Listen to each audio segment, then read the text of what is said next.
Hi, welcome to LitReading. LitReading is free, but it comes with ads. I know, I hate them too. Don't worry, we never interrupt the actual story. But if you want all the stories ad-free, become a Lit Lover at litreading.com. Now, the ads.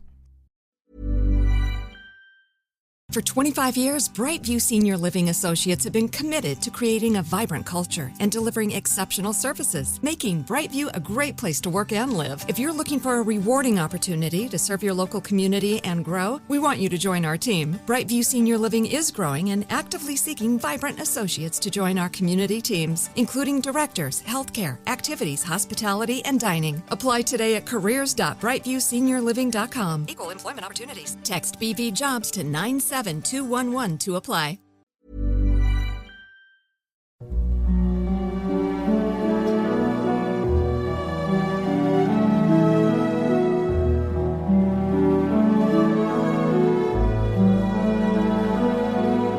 Welcome to Lit Reading. I'm Don McDonald. While we may wax nostalgic for what we imagine were the simpler days of the past, we often forget just how horrible life could be for far too many, particularly the poor and infirm. Imagine yourself living in the mid-19th century, struggling just to take care of your own. What would you do when faced with one of the millions of children in dire need? That's just the dilemma faced by a poor workman in An Angel in Disguise by T.S. Arthur.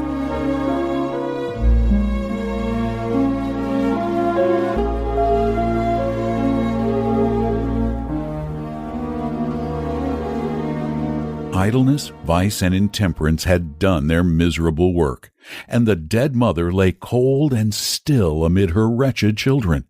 She had fallen upon the threshold of her own door in a drunken fit, and died in the presence of her frightened little ones. Death touches the spring of our common humanity. This woman had been despised, scoffed at, and angrily denounced by nearly every man, woman, and child in the village. But now, as the fact of her death was passed from lip to lip in subdued tones, pity took the place of anger, and sorrow of denunciation. Neighbors went hastily to the old tumble-down hut in which she had secured little more than a place of shelter from summer heats and winter cold.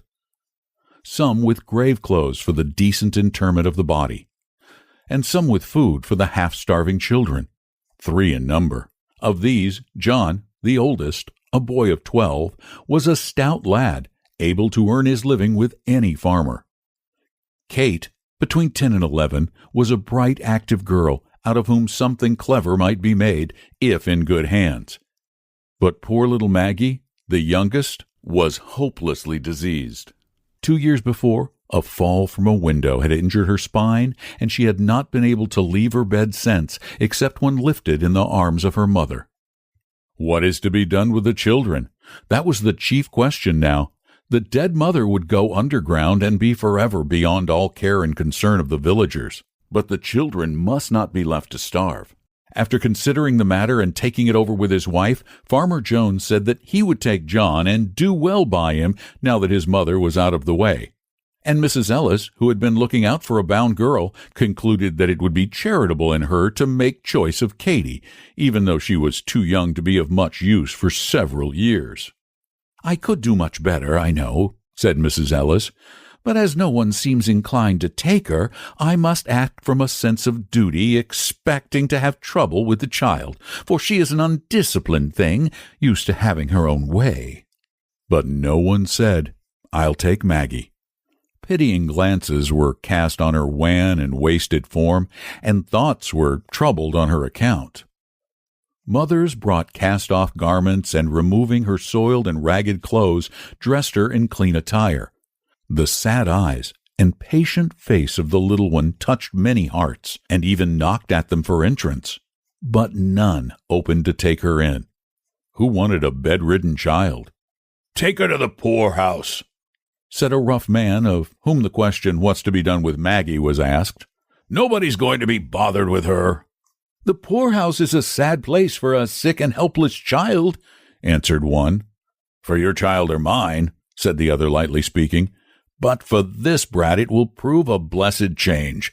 She will be kept clean, have healthy food, and be doctored, which is more than can be said for her past condition." There was reason in that, but still it didn't satisfy. The day following the day of death was made the day of burial. A few neighbors were at the miserable hovel, but none followed the dead cart as it bore the unhonored remains to its pauper grave. Farmer Jones, after the coffin was taken out, placed John in his wagon and drove away, satisfied that he had done his part. Mrs. Ellis spoke to Kate with a hurried air, bid your sister good-bye, and drew the tearful children apart ere scarcely their lips had touched in a sobbing farewell. Hastily others went out, some glancing at Maggie and some resolutely refraining from a look until all had gone. Just beyond the threshold, Joe Thompson, the wheelwright, paused and said to the blacksmith's wife, who was hastening off with the rest, "It's a cruel thing to leave her so." "Then take her to the poorhouse. She'll have to go there," answered the blacksmith's wife, springing away and leaving Joe behind. For a little while the man stood with a puzzled air. Then he turned back and went into the hovel again. Maggie, with painful effort, had raised herself to an upright position and was sitting on the bed, straining her eyes upon the door out of which all had just departed. A vague terror had come into her thin white face. "Oh, Mr. Thompson," she cried out, catching her suspended breath, "don't leave me here all alone." Though rough in exterior, Joe Thompson, the wheelwright, had a heart, and it was very tender in some places. He liked children, and was pleased to have them come to his shop, where sleds and wagons were made or mended for the village lads without a draft on their hoarded sixpences. "No, dear," he answered in a kind voice, going to the bed and stooping down over the child. "You shan't be left here alone." Then he wrapped her with a gentleness almost of a woman in the clean bedclothes which some neighbor had brought, and lifting her in his strong arms, bore her out into the air and across the field that lay between the hovel and his home. Now Joe Thompson's wife, who happened to be childless, was not a woman of saintly temper, nor much given to self-denial for others' good. And Joe had well-grounded doubts touching the matter of greeting he should receive on his arrival. Mrs. Thompson saw him approaching from the window and with ruffling feathers met him a few paces from the door as he opened the garden gate and came in. He bore a precious burden and felt it to be so. As his arms held the sick child to his breast, a sphere of tenderness went out from her and penetrated his feelings. A bond had already corded itself around them both, and love was springing into life. "What have you there?" sharply questioned Mrs. Thompson. Joe felt the child start and shrink against him. He did not reply except by a look that was pleading and cautionary that said, "Wait a moment for explanations, and be gentle." And passing in, carried Maggie to the small chamber on the first floor and laid her on a bed. Then, stepping back, he shut the door and stood face to face with his vinegar-tempered wife in the passageway outside. "You haven't brought home that sick brat!" Anger and astonishment were in the tones of Mrs. Joe Thompson. Her face was aflame. "I think women's hearts are sometimes very hard," said Joe. Usually Joe Thompson got out of his wife's way, or kept rigidly silent and non-combative when she fired up on any subject. It was with some surprise, therefore, that she now encountered a firmly set countenance and a resolute pair of eyes. "Women's hearts are not half so hard as men's." Joe saw by quick intuition that his resolute bearing had impressed his wife, and he answered quickly and with real indignation. "Be that as it may, every woman at the funeral turned her eyes steadily from the sick child's face, and when the cart went off with her dead mother, hurried away and left her alone in that old hut with the sun not an hour in the sky." "Where were John and Kate?" asked Mrs. Thompson. "Farmer Jones tossed John into his wagon and drove off. Katie went home with Mrs. Ellis, but nobody wanted the poor sick one. 'Send her to the poorhouse,' was the cry." "Why didn't you let her go, then? Why did you bring her here for?" "She can't walk to the poorhouse," said Joe. "Somebody's arms must carry her, and mine are strong enough for the task." "Then why didn't you keep on? Why did you stop here?" demanded the wife. "Because I'm not apt to go on fool's errands. The guardians must first be seen and a permit obtained." There was no gainsaying this. "When will you see the guardians?" was asked with irrepressible impatience. "Tomorrow." "Why put it off till tomorrow? Go at once for the permit and get the whole thing off your hands tonight." "Jane," said the wheelwright, with an impressiveness of tone that greatly subdued his wife, "I read in the Bible sometimes and find much said about little children. How the Savior rebuked the disciples who would not receive them, how he took them up in his arms and blessed them, and how he said that whosoever gave them even a cup of cold water should not go unrewarded. Now it is a small thing for us to keep this poor motherless little one for a single night, to be kind to her for a single night, and to make her life comfortable for a single night." The voice of the strong, rough man shook, and he turned his head away so that the moisture in his eyes might not be seen. Mrs. Thompson did not answer, but a soft feeling crept into her heart. "Look at her kindly, Jane. Speak to her kindly," said Joe. "Think of her dead mother, and the loneliness, the pain, the sorrow that must be on all her coming life." The softness of his heart gave unwonted eloquence to his lips. Mrs. Thompson did not reply, but presently turned toward the little chamber where her husband had deposited Maggie, and pushing open the door went quietly in. Joe did not follow. He saw that her state had changed, and felt that it would be best to leave her alone with the child. So he went into his shop, which stood near the house, and worked until the dusky evening released him from his labor. A light shining through the little chamber windows was the first object that attracted Joe's attention on turning towards the house. It was a good omen. The path led him by this window, and when opposite, he could not help pausing to look in. It was now dark enough outside to screen him from observation. Maggie lay, a little raised on the pillow, with a lamp shining full on her face. Mrs. Thompson was sitting by the bed, talking to the child, but her back was towards the window, so her countenance was not seen. From Maggie's face, therefore, Joe must read the character of their intercourse. He saw that her eyes were intently fixed upon his wife, that now and then a few words came as if in answers from her lips, that her expression was sad and tender, but he saw nothing of bitterness or pain. A deep-drawn breath was followed by one of relief, as a weight lifted itself from his heart. On entering, Joe did not immediately go to the little chamber. His heavy tread about the kitchen brought his wife somewhat hurriedly from the room where she had been with Maggie. Joe thought it best not to refer to the child, nor to manifest any concern in regard to her. "How soon will supper be ready?" he asked. "Right soon," answered Mrs. Thompson, beginning to bustle about. There was no asperity in her voice. After washing from his hands and face the dust and soil of work, Joe left the kitchen and went to the little bedroom. A pair of large, bright eyes looked up at him from the snowy bed, looked at him tenderly, gratefully, pleadingly. How his heart swelled in his bosom. With what a quicker motion came the heartbeats.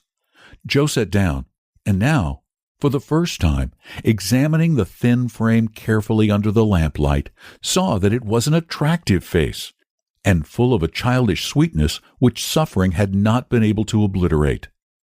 "Your name is Maggie?" he said, and sat down and took her soft little hand in his. "Yes, sir." Her voice struck a chord that quivered in a low strain of music. "Have you been sick long?" "Yes, sir." What a sweet patience was in her tone. "Has the doctor been to see you?"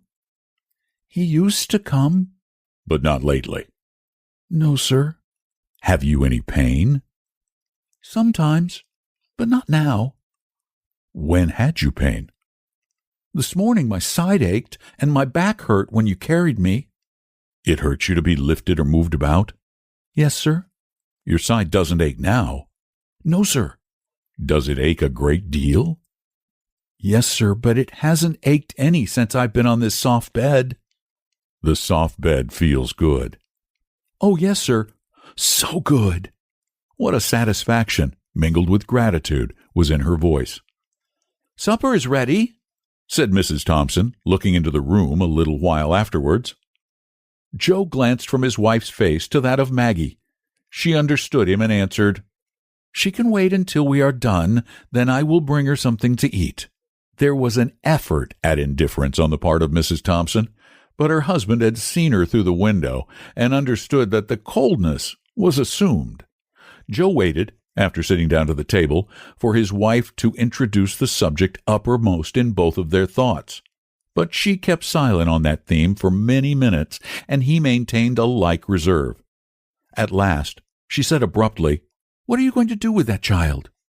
"I thought you understood me that she was to go to the poorhouse," replied Joe, as if surprised by her question. Mrs. Thompson looked rather strangely at her husband for several moments, and then dropped her eyes. The subject was not again referred to during the meal. At its close, Mrs. Thompson toasted a slice of bread and softened it with milk and butter. Adding to this a cup of tea, she took them into Maggie and held the small waiter on which she had placed them, while the hungry child ate with every sign of pleasure. "Is it good?" asked Mrs. Thompson, seeing with what a keen relish the food was taken. The child paused with the cup in her hand and answered with a look of gratitude that awoke to new life old human feelings which had been slumbering in her heart for 60 years. "We'll keep her a day or two longer. She is so weak and helpless," said Mrs. Joe Thompson, in answer to her husband's remark at breakfast time on the next morning that he must step down and see the guardians of the poor about Maggie. "She'll be so much in your way," said Joe. "I shan't mind that for a day or two, poor thing." Joe did not see the guardians of the poor on that day, or the next, nor on the day following. In fact, he never saw them at all on Maggie's account, for in less than a week, Mrs. Joe Thompson would as soon leave thought of taking up her own abode in the almshouse as sending Maggie there. What light and blessing did that sick and helpless child bring to the home of Joe Thompson, the poor wheelwright? It had been dark and cold and miserable there for a long time, just because his wife had nothing to love and care for out of herself, and so became sore, irritable, ill-tempered, and self-afflicting in the desolation of her woman's nature. And now, the sweetness of that sick child, looking ever to her in love, patience, and gratitude, was as honey to her soul, and she carried her in her heart as well as in her arms, a precious burden. As for Joe Thompson, there was not a man in the neighborhood who drank daily of a more precious wine of life than he. An angel had come into his house, disguised as a sick, helpless, and miserable child, and filled all its dreary chambers with the sunshine of love.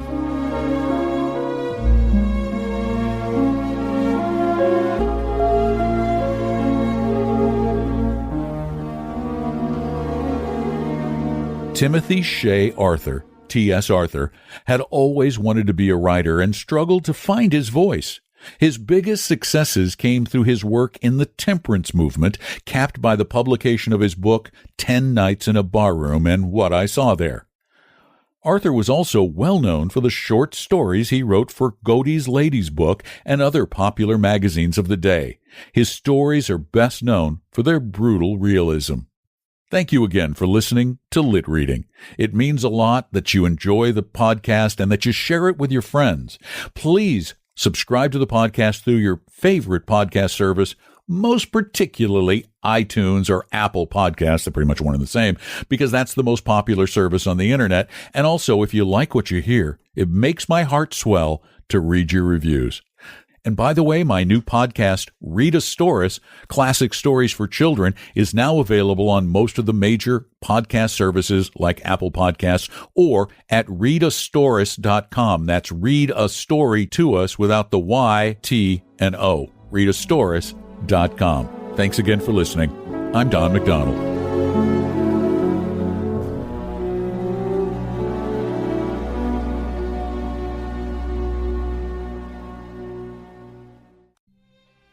Thanks again for listening to Lit Reading. I love bringing these classic stories back to life, and I want them to be available free of charge. But nothing is truly free. Paying the bills requires income from ads, and ads can be annoying. That's why I created a special Lit Lover feed. For about $1 a week, you'll hear every story ad-free. You'll get early access to new episodes, and the entire Lit Reading archive is at your fingertips. So if you've enjoyed today's story, go to litreading.com and become an official Lit Lover. Thank you for helping preserve the joy of storytelling.